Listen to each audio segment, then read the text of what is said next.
اوس د الله رسول د هغه کس دپاره اعزاز ځان ته بیانوي. اوس که یو څوک راولاړ سي د یو طالب دپاره، د یو غریب دپاره، د یو همسایه دپاره دومره روزمات برابر کړي چې یو کس باندې موړ سي، د هغه دپاره بیا یو ځان ته اعزاز دی. د الله رسول فرمایي که چیرې یو کس په ډک نس باندې ته موړ کړي، ستا په ډوډۍ باندې، ستا په سالن باندې یو کس موړ سي، هغه ته بیا الله تعالی دغه اعزاز ورکړی دی چې الله تعالی به په ورځ د قیامت باندې زما له حوض کوثره څخه و ده ته اوبه ورکړي.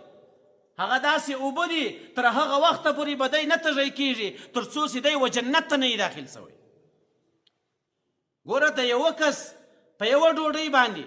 په یو پلیټ سالن باندې الله تعالی دغه مقام ورکوي چې په هغه سخته ورځ باندې چې نه پلار سره پیژني، نه اولاد سره پیژني، نه مینه سړی پیژني، ټول لس له غړو ولاړ او په ځان باندې هم نه پوهېږي چې ما یو جامه اغوستې ده که نه، چې ډېره سخته ورځ ده. په هغه ورځ به الله تعالی و دغه کس ته د حوض کوثر اوبه ورکړي چې هغه داسې اوبه دي چې بیا تر څو دی جنت ته نه وي داخل سوی تر هغه وخته پورې په هغه سخته ورځ کې دی تږی کېږي.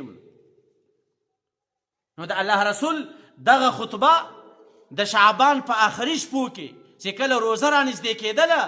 و صحابه کرامو ته دغه خطاب کوي. نو موږ تاسو ته هم په دې شیانو کې تعلیم دی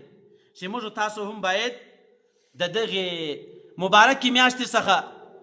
ګټه واخلو، پر خپله همسایګانو ته وګورو. په هر کلي کې داسې کسان شته چې هغه بېوسه دي،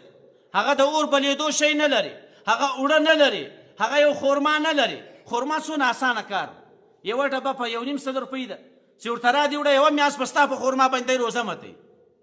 کم ثواب یې ذکر سو.